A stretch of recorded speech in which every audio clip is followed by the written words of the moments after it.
বন্দি করে নিয়ে এসেছি মহারাজ, সত্যি করে বল।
আমি ওই বকুল গাছের তলায় কণিকের মতো বিশ্রাম করি, তারপরে আমি কৈলাস পর্বতে করিব গমন। এমন সময় এই জঙ্গলে শিকার করার জন্য এক রুদ্র শিকারী আগমন করছে।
শিকার পাওয়া গেল না। আকাশে মাত্র আরেক দণ্ড সময়, অনাহারে জল বিকাশাই, জঙ্গলে ঘুরে ঘুরে প্রাণ আমার ছটফট করছে। এখন আমি কি করি? ওই তো গোপন গাছের ডালে সারস সারসি পক্ষী বাসা বেঁধে রয়েছে। বাসার শিশু পক্ষী শাবকগুলির কোন রোগ শোনা যাচ্ছে। আজ আমি তীর মেরে ওই শিশু পক্ষী শাবকদের হত্যা করে আগুনে ঝুলতে পড়ে খাবো।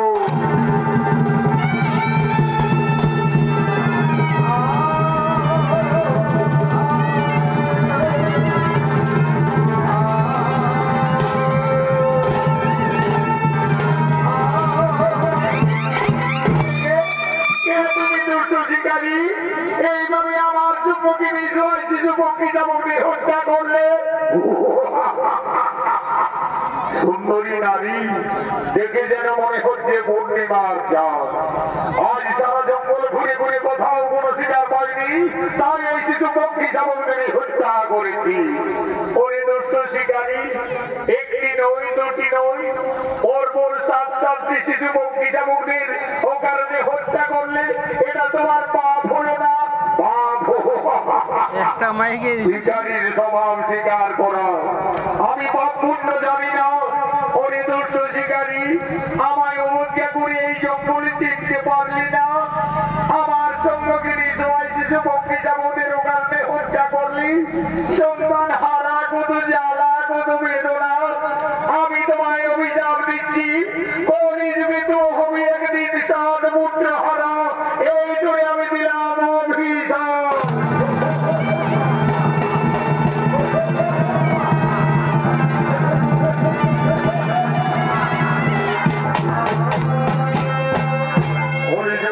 আমি সাত পুত্র হারা, এ সুন্দরী নারী কোথায় সে অদৃশ্য হলো?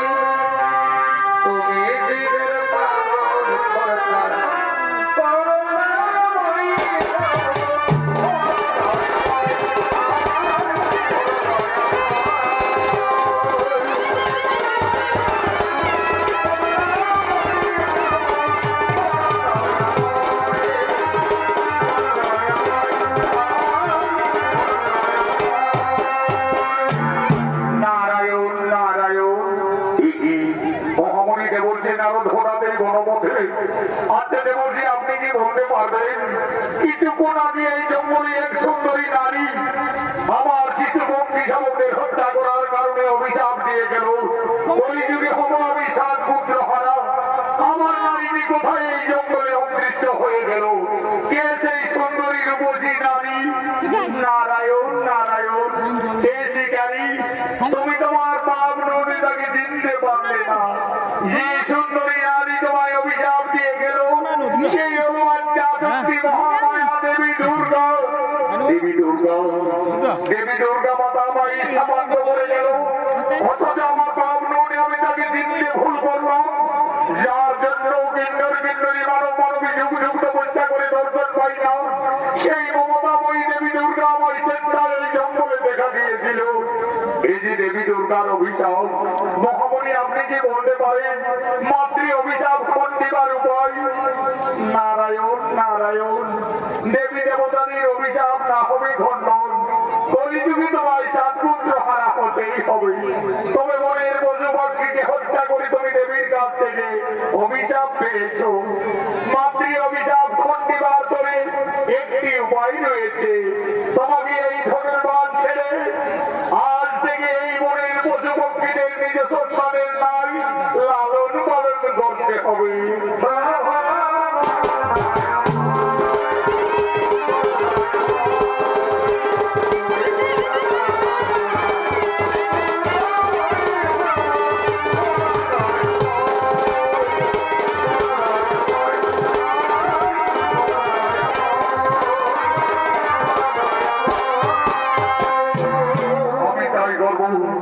আমি তাই করবো মহামণি নারদ মাতৃ অভিশাপ খণ্ডিবার জন্য আজ থেকে আমার যুবক বিদেহীন নিজ সন্তানের নাম লালন পালন করবো।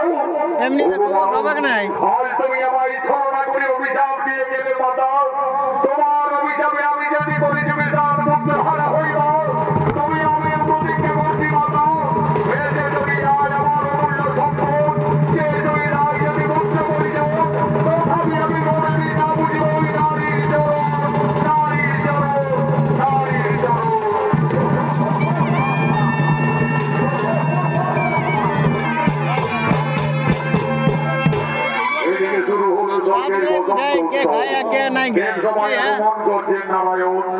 আগমন করছেন বিশ্বপিতা ব্রহ্মা, আগমন করছেন দেবাদিদেব মহাদেব।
এই বসন্ত উৎসবে দেব সবাই সমস্ত দেবতাদের মনে আনন্দ দেওয়ার জন্য আমি মনে মনে স্থির করেছি নৃত্য গীত করার জন্য অংশরা উৎসাহ এবং অনিরুদ্ধকে ওটাই তোমরা উৎসাহ উৎসাহ অনিরুদ্ধ।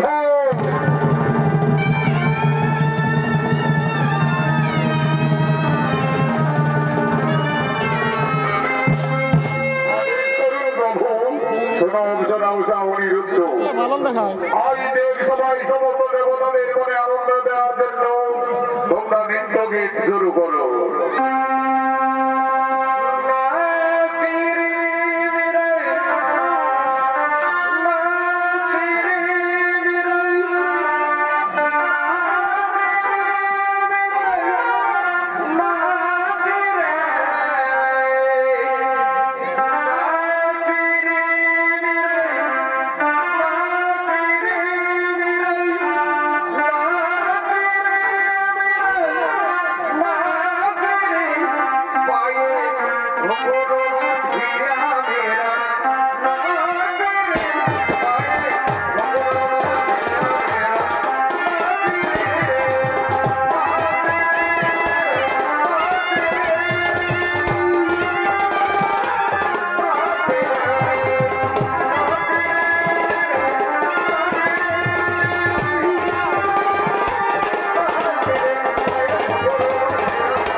সবাই সমস্ত দেবতাদের মনে আনন্দ দেওয়ার জন্য অংশরা উৎসাহ অনিরুদ্ধ আজ নৃত্য গীত করছে।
এইভাবে নৃত্য করতে করতে ব্যর্থ হয়ে গেল।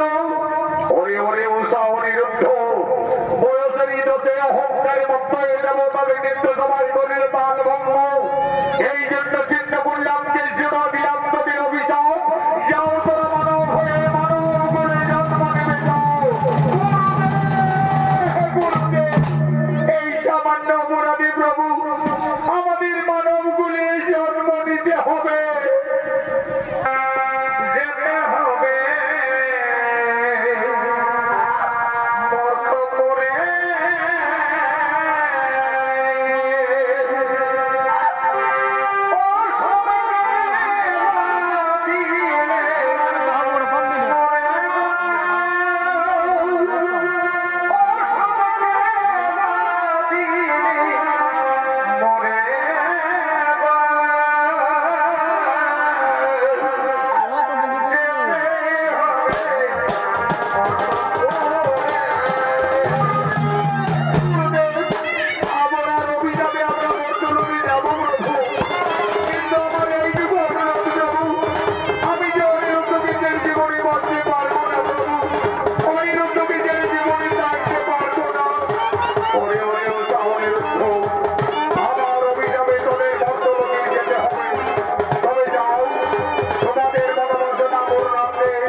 মহাদেবের অভিশাপে চলে গেলেন স্বর্গের অংশ নাউসা অনিরুদ্ধ মর্ত ধামে।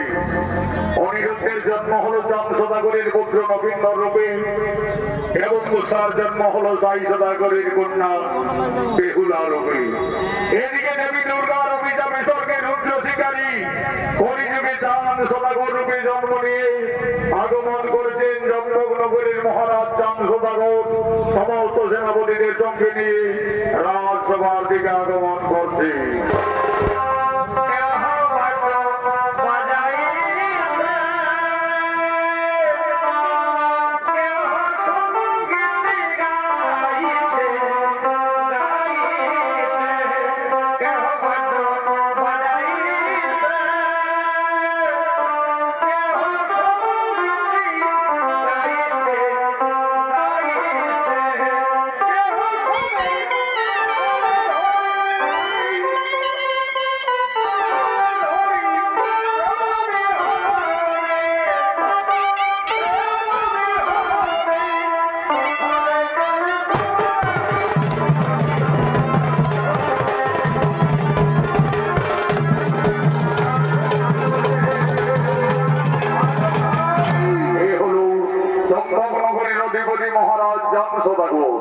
পূর্বজন্মে ছিলেন স্বর্গের রুদ্র শিকারী, মা দুর্গার অভিশাপে কলিযুগে চাঁদ সদাগর রূপে জন্ম নিয়ে আগমন করেছে।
সেনাপতিগণ, আপনারা সকলেই জানেন ওই বিশরে মনসার কোপানলে আমার জৈবত্র কালে প্রাণ হারিয়েছে।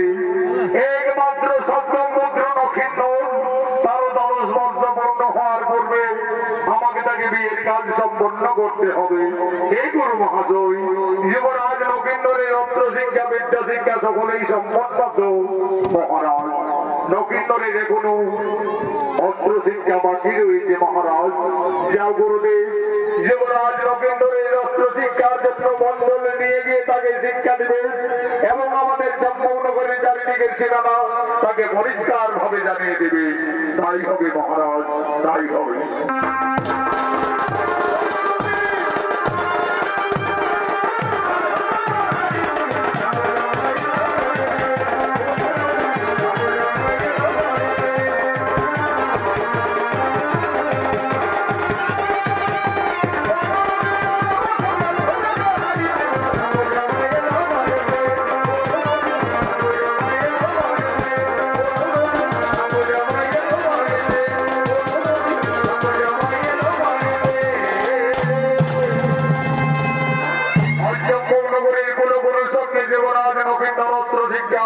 আগমন করছে।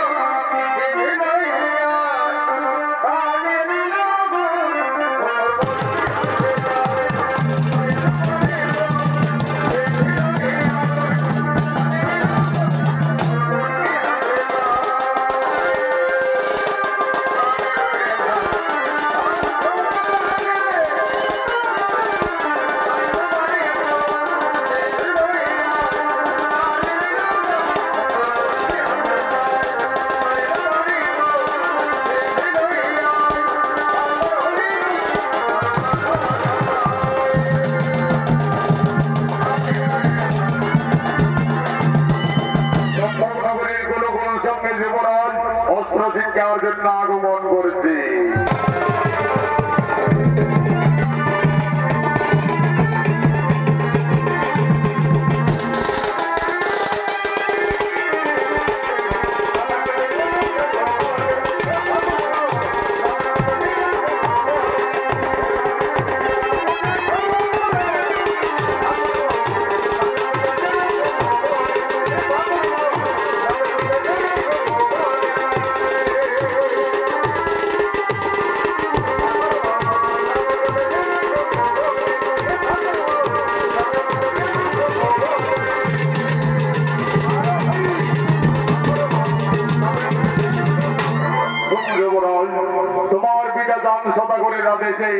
তোমাকে অস্ত্র শিক্ষার জন্য জঙ্গলে নিয়ে আসা হয়েছে।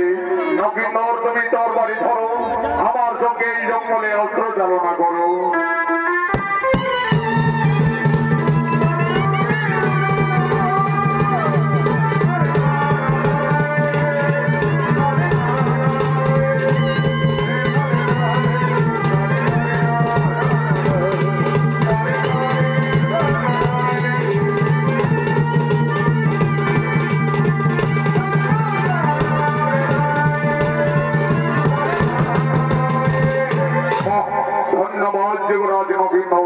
তুমি তোর বাড়ি চালনা করতে পারছো। এরপরে এসো নবীন, আমি তোমাকে চম্পকনগরের চারিদিকের সীমানা পরিষ্কার ভাবে জানিয়েছি। ওই যে দেখছো নবীন নগরের ফুলের বাগান দেখা যাচ্ছে, ওটি হচ্ছে নিজনগরের সীমানা, মহারাজ সাইসতা করে রাজ্য। তারপরে এইদিকে আমাদের চম্পকনগরের সীমানা। গুরু মহাশয়, ওই ফুলের সমিষ্ট গন্ধে আমার একেবারে আকুল করে তুলেছে। আমার যে ফুলের বাগান দেখতে খুবই ইচ্ছে করছে গুরুদেব, আমাকে ক্ষণিকের মতো আদেশ দিন গুরুদেব। আমি ওই নিজনগরের ফুলের বাগান পরিদর্শন করতে চাই। তবে তাই হবে যুবরাজ, ততক্ষণে আমি এই জঙ্গলে বিশ্রাম নিচ্ছি। যাও নবীন, তুমি নিজনগরের ফুলের বাগান পরিদর্শন করে আসবে, যাও।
জন্য আগমন করছে।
আমি ভেবেছিলাম ওই বিষধর সর্প তোমাকে দংশন করতে যাচ্ছে, এই ভেবে আমি তীর মেরে হত্যা করি। তুমি জানো না আমার পিতার রাজ্যে সর্প হত্যা নিষেধ রয়েছে। যদি কেউ সর্প হত্যা করে তাহলে তার শাস্তি ওই মৃত্যুদণ্ড। আমার ভুল হয়ে গেছে, কিন্তু ওই কন্যাকে দেখে আমার যেন কেন মনে হচ্ছে সে যেন আমার জন্ম জন্মান্তরের সাথে কতদিনের পরিচয়। তাই তো ওই তোমার কি ফুলের বাগানে থেকে আমার মনোপ্রাণে তো বিচলিত হচ্ছে কেন? হে, আমার মনে পড়েছে আমাকে দেবী মা মনসা স্বপ্ন যুগে বলেছিলেন, বেহুলা যদি কোনোদিন ফুলের বাগানে কোনো রাজকুমারীর সঙ্গে দর্শন হই তাহলে সেই জানবে তোমার মনের মানুষ, কুমার তোমার পরিচয়। আমি চম্পকনগরের মহারাজ জান সদাগরের পুত্র নক্ষিন্দর, কিন্তু তোমার পরিচয় আমি নিজেরই নগরীর রাজকন্যা, আমি বেহুলা। সত্যি বেহুলা, এই ফুলের বাগানে দেখে আমি তোমাকে ভালোবেসে ফেলেছি বেহুলা।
যে দেবী দেবতাদের মিলন, আজ থেকে তুমি শুধু আমার বন্ধু, তুমি শুধু আমার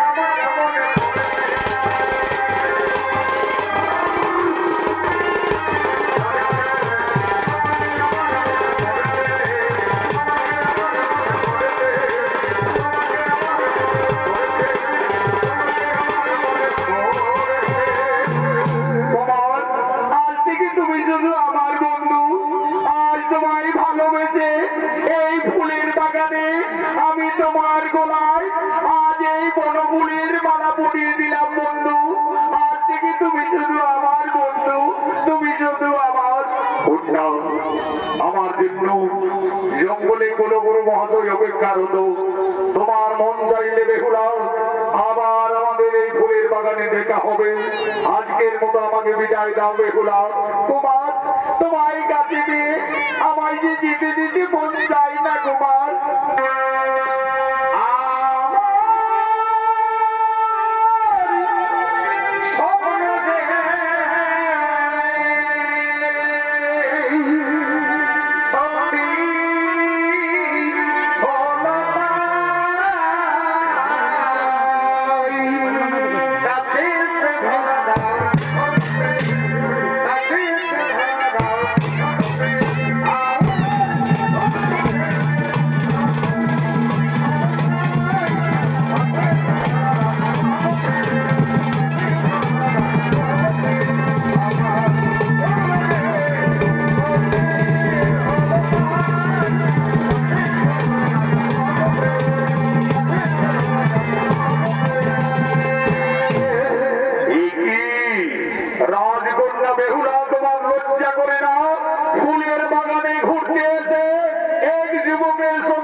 মহামন্ত্রী তোমার পিতা সাই সেবা করে রাতে আমাকে চারিদিকে সদা সর্বদাই দেখতে হয়, কিন্তু এইভাবে ফুলের বাগানে ওই রাষ্ট্রমঙ্গল নাগিনীকে কে হত্যা করলো? আমায় ক্ষমা করবেন মন্ত্রীবর। আমি ভেবেছিলাম ওই বিষধর নাগিনী যেগুলাকে ফুলের বাগানে দংশন করতে যাচ্ছে, এই ভেবে আমি তীর মেরে বিনাশ করি। তুমি জানো না জীবন, নিজ নিজ পরিসর পর্যা নিষেধ আছে। এই অপরাধের জন্য আমি তোমাকে ফুলের বাগানে বন্দী করলাম। কোথায় সেনাপতি গো?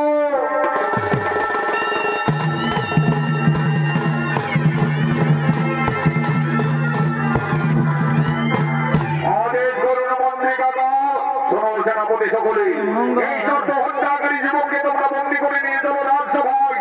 বেহুলা, এখনো তুমি ওই যুবকের হাতে ধরে রয়েছে, তোমার লজ্জা করে না? একজন রাজার কন্যা হয়ে তুমি এসো, তুমি তোমার পিতার সামনে।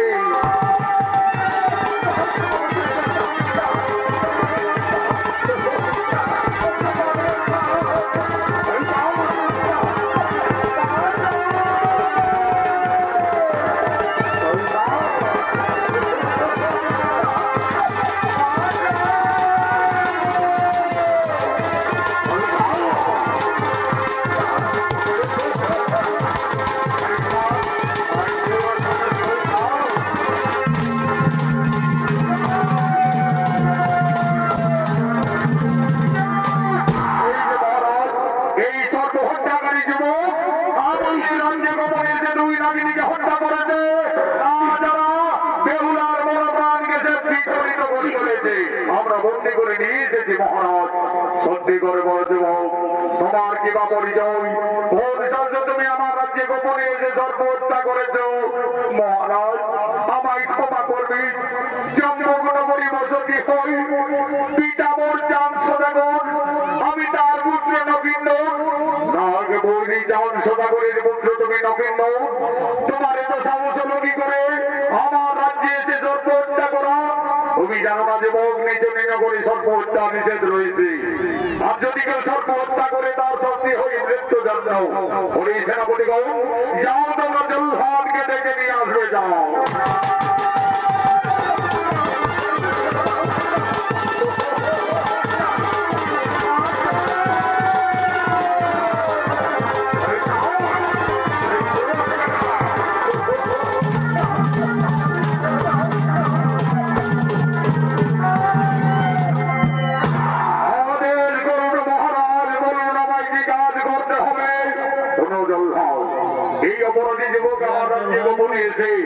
ফুলের বাগানে দুই নাগিনীকে বিনাশ করেছি, তাছাড়া রাজকন্যা বেহুলার মনোপ্রাণকে সে বিচলিত করে চলেছে। তাই এই অপরাধীকে তুমি হত্যা করো। তাই হবে মহারাজ, মৃত্যুর জন্য প্রস্তুত হয়ে যাও। যেমন ওম জন্য মঙ্গলকালী ভদ্রকালী কুমারী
Say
আসবে, কিন্তু লক্ষিন্দর যে অপরাধী আমার আইনে আমার বিচারে আমি তাকে উচিত দণ্ডে দণ্ডিত দিয়েছি। এই সর্বহত্যাকারী নিশ্চিত হবে মৃত্যুদণ্ড। আমি গুরু মহাশয়ের কাছে সকলেই জেনেছি। তারপরে আমি নিজ নিজ করে ছুটে এসেছি। লক্ষিন্দর বেহুলার মান রক্ষার্থে ভুল করে ফুলের বাগানে দুই নাগিনীকে বিনাশ করেছি। সেই অপরাধী হবে লক্ষিন্দরের মৃত্যুদণ্ড। আমি দেবাদিদেব মহাদেব ভক্তচন্দ্রধর আমি আমার পুত্রকে মুক্তি করে নিয়ে যাব। দেখি তোমার বাহুতে কত শক্তি রয়েছে ধরাস্ত্র করব।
তাদের নিয়ে যুদ্ধ ঝামেলা না করে উভয়ে শুভ বিবাহের আয়োজন করুন। তাই হবে প্রভু, আপনার ইচ্ছাই আমাদের ইচ্ছা প্রভু। ওম মহাদেব মহাত্রাণ মহাযোগী মহেশ্বর সর্বপাপ হরৌ দেব মকরাই নমো নমো। কল্যাণ হো ভক্তগণ, আয়ুষ্মান ভব আয়ুষ্মান ভব। কোথায় বৃদ্ধ নেড়াই নবন, এই তো মহারাজ আমি কাছেই রয়েছি। যাও অতি সত্তর তুমি গণক মহাশয়কে ডেকে নিয়ে আসবে যাও। তাই যাচ্ছি মহারাজ, অতি বিপুরী গণক ঠাকুরের বাড়ি আমি যাবো, সঙ্গে সঙ্গে আবার ফিরে আসবো। বলি কই হে ঠাকুর মশাই বাড়িতে রয়েছে? মহারাজ যান সোনা করে রাজে তোমায় যে যেতে হবে। এরে যাচ্ছি রে নেড়া যাচ্ছি। ঠাকুর টালা ঝোপা ঝাব, ঠাকুর টালা ঝোপা ঝাব। আরে শুক্লার মোড়ে ছাটাই আছে গরম গরম তো। আর বাড়ি চলে ঠাকুর তুমি খাবে গো মাগো। ঠাকুর টালা ঝোপা ঝাব, ঠাকুর টালা ঝোপা ঝাব।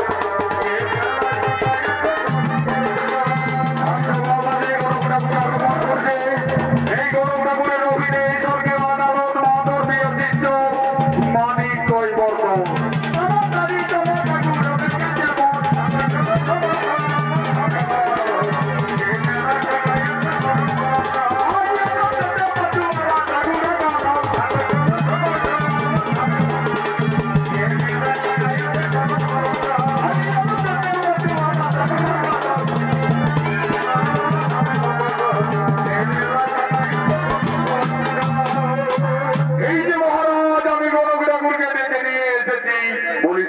ঠাকুর মশাই আমার পুত্র নবীনের আমি বিয়ে দেব, তাই তাদের রাজি গণনার জন্য ডাকা হয়েছে তোমায়।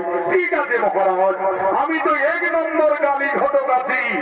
আমি নবদর্পণে জন্ম মৃত্যু বিবাহ আমি সকলেই বলে দিতে পারি মহারাজ। আগে তো আমি পাত্রী দেখবো, তারপরে তো রাশি মিলনের মিত্র ছাই সদাগর। এই সভা মাঝে আপনার কন্যাকে আসার অনুমতি দিন। মা পত্নী একবার বেহুলাকে নিয়ে তুমি সভা মাঝে এসো মা।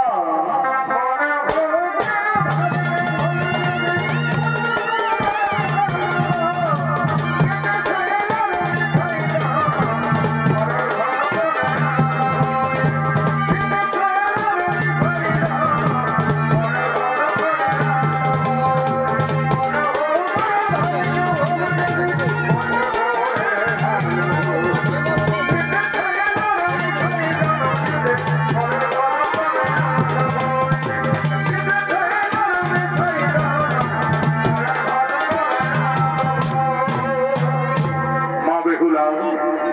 সকলেই আমাদের অতিথি মা, তাই সকলকে তুমি সর্বপ্রথমে প্রণাম নিবেদন জানাও মাতা।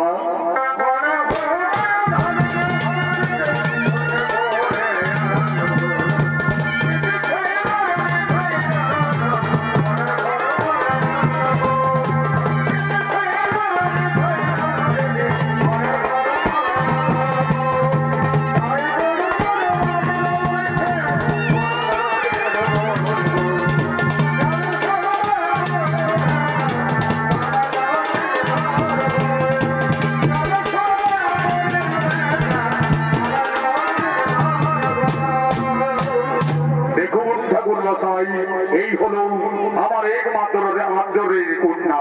ঠিক আছে মহারাজ, আমি দেখছি। আচ্ছা মা, এইদিকে একটু এগিয়ে চলো তোমার। আচ্ছা মা, তোমার নাম কি? ঠাকুর মশাই, আমার নাম বেহুলা। তোমার নাম বেহুলা? আচ্ছা মা বেহুলা, তোমার পিতার নাম কি মা? ঠাকুর মশাই, আমার পিতার নাম সাই সদাগর। সাই সদাগরের কন্যা বেহুলা, রাম সদাগরের পুত্র নক্ষিন্দর। একেবারে মনে হচ্ছে রাজ মিলন। আচ্ছা মা বেহুলা, এই সময় তোমায় কয়েকটি প্রশ্ন করবো, যদি দিতে পারো সঠিক উত্তর তাহলে আমি জানবো তুমি সঠিক সুলক্ষণা বেহুলা। আচ্ছা বলো দেখি মা, বাদ্যের মধ্যে কোন বাদ্য শ্রেষ্ঠ? অস্ত্রের মধ্যে কোন অস্ত্র শ্রেষ্ঠ? আর পক্ষীর মধ্যে কোন পক্ষী শ্রেষ্ঠ হই মা? ঠাকুর মশাই, আমি বেদ বেদান্তে গুরুমুখী যা জানি,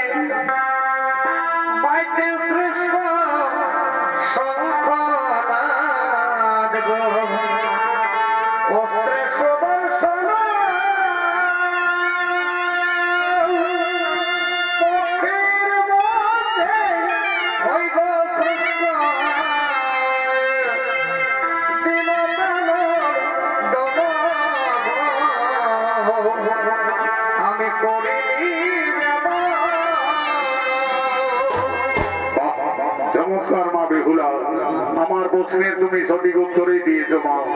বাদ্যের শ্রেষ্ঠ শঙ্খনাথ, অস্ত্রে ভগবানের সুদর্শন, ভক্তির মধ্যে শ্রেষ্ঠ হই বিনোদানন্দ। মহারাজ, আমাদের পাত্রী দেখার কাজ শেষ মহারাজ, একেবারে রাজ মিলন। তাহলে ঠাকুর মশাই আর বিলম্ব না করে আপনি বিবাহের দিন স্থির করুন। ঠিক আছে মহারাজ, আমি দেখছি বেহুলা পরিণয় নকিন্দরের আমি বিধির বিধান অনুযায়ী শুভ বিবাহের দিন স্থির করছি।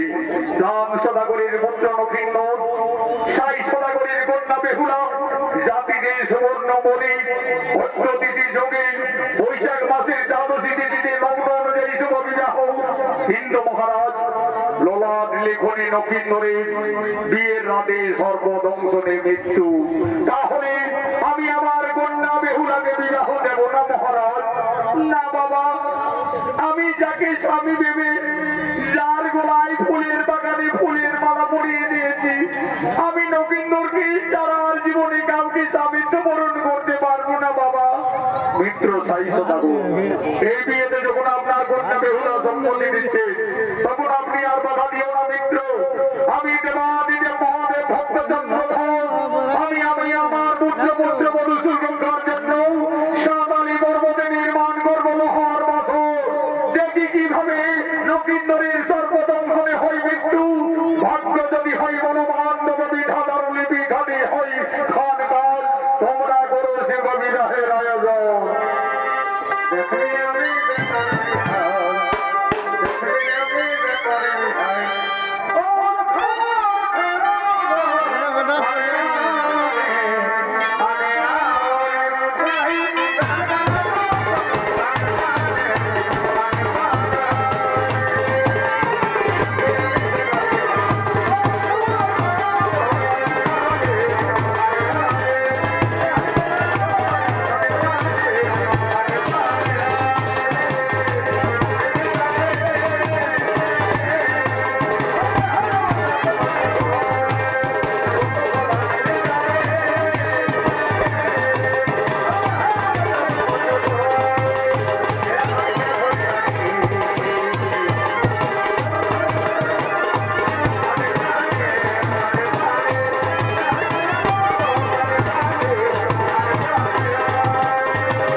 সঙ্গে যাবেন সাঁতালি পর্বতে লোহার বাসা করে। আজ লোলার লেখনী নভেম্বরের সর্বদংশনে মৃত্যু মা বেহুলা কাঁদছে, তার মনের ধারা অবিরত বইছে। আজ বাপ বেহুলা বিদায়ের সন্নি কোণে কেঁদে কেঁদে বলতেন, হে বিধাতা, আমাকে আর নারী জন্ম দিও না প্রভু।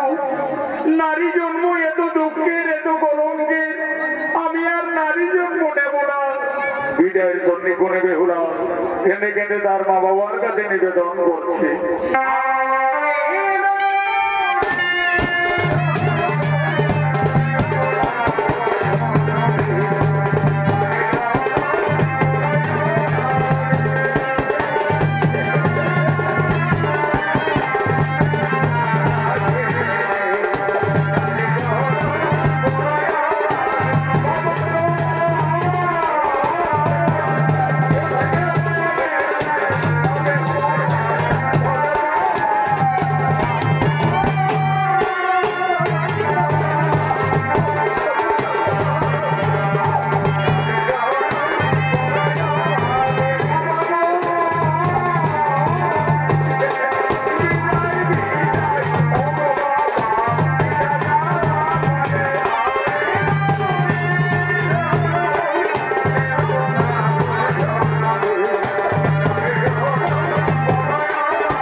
সাঁতালি পর্বতে লোহার বাস করে।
নমস্কার মাননীয় মন্ত্রী ভাই বোনেরা, ভারতীয় জনকল্যাণ জনিত সমিতি সম্প্রদায়ের বছরের নত